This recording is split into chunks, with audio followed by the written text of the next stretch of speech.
You need to humble yourself to your relationships. We are all students and teachers, and in order for your relationships to succeed, you need to humble yourself to them and not pretend to be above them. And let me tell you one thing, if you have a teacher that has no teacher, your teacher sucks. Trying to codify the perfect way to act and parent your partner is inherently problematic behavior. Trauma linguistics, abuse dynamics, society's awareness, therapy speak, we've kind of jumped the shark. Anything left to its own devices can be taken too far, and folks, we have arrived. It is a caricature of itself at this point. The fear of being seen as a villain, the abuser, or like a narcissist, it's a weird phobia. It's called egoism, and it's altogether unnecessary if you're not a malignant person. Truth be told, trying to be a vessel of perfection and trying to make your partner into a vessel of perfection, you are doing more harm than good. Like, your partner is a human, and you are too. And you're also allowed to be a human, and so is your partner. The sun shines too bright, you get a sunburn. It's inconvenient, but it's not abusive. The rain ruins your day. It's inconvenient, not abusive.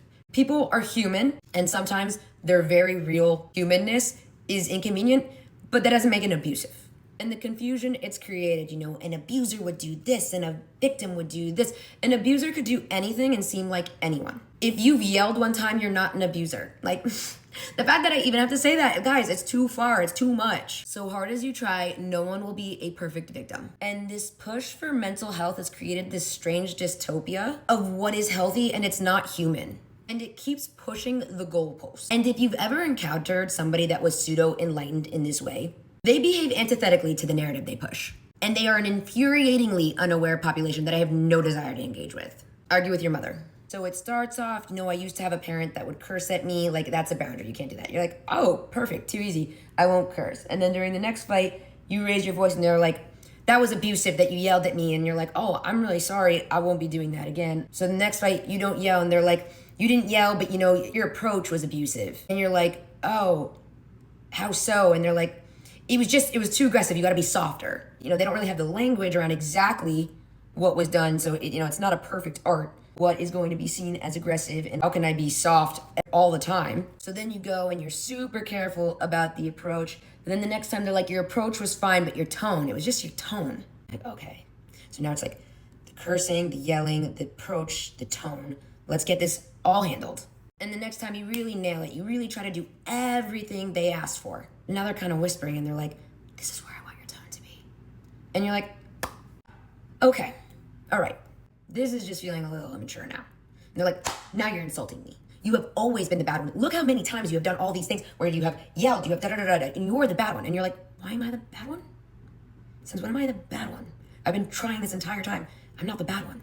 And it's kind of like, do you actually have an issue, or do you always need to criticize what I do so you don't have to address any of my grievances so you could feel superior? Is it ever going to be time to meet my needs, or are you always going to run away from my grievances? The sad thing is this defensive anti-abuse campaign will always be there because it's actually a cope. It's a coping mechanism because anytime they feel uncomfortable, which newsflash, conflict is going to make you feel uncomfortable because conflict is inherently an uncomfortable place to be, they will criticize you. That is their defense. With certain people, it's like you're gonna bring a grievance to them and they'll give you a look and you might as well just get ready. It's like, guess what I'm gonna do? Wait, let me guess. You're gonna turn around onto me, so I have to defend myself. Yeah. And it becomes a trap with like landmines because you can't bring anything authentically to them anymore. You can never have a grievance. It's an abusive environment because your needs can never be met. You can't do much without being an abuser. And through their cognitive distortions, their logical fallacies, their like mind reading or like their perceived rejections, they're actually being abusive towards you. But the shame is that's very real to them. They're not trying to do that. They're lost in the sauce. They are ludicrously unaware and they might not ever touch base with that. With some people, being human is only okay when they do it. Trying to codify the perfect way to act and parenting your partner is inherently problematic behavior. Pretending you know better how to human is gross and weird behavior. To pretend that you are the better half of the system intrinsically insinuates that you are the suffering part of the party and that they couldn't be suffering as well because you have to be the woke person. You know the therapy speak. You did the work. Anyone that has ever thrown therapy in your face needs to go straight back and actually do the work. You don't go to therapy to throw it in anybody's face. I'll tell you that much. And I'm somebody that's been to therapy since I was a child. Both my parents are psychiatrists. The person that's saying that, like, I went to therapy, I did the work, they're manipulative.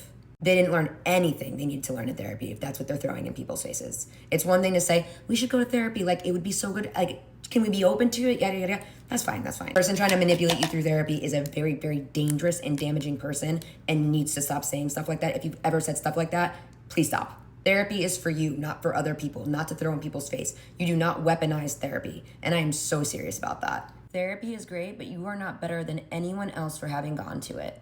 There is work to be done in every single relationship you enter. There is no cheating that. Every new relationship is an altogether new relationship that you can't fake the foundation of learning together.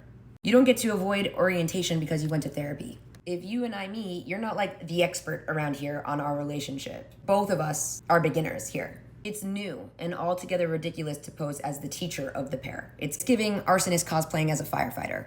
And people that are phenomenal in relationships are never trying to give the impression like, hey, I'm the expert around here. If someone ever tries to give you that impression, that's not the perfect partner. That's a con artist. Get away from them. And entering the relationship with like, oh, I can fix her, there's something wrong with my partner, that's a disgusting thing to say about another human being. And it makes me defensive because you could put any person in front of me right now.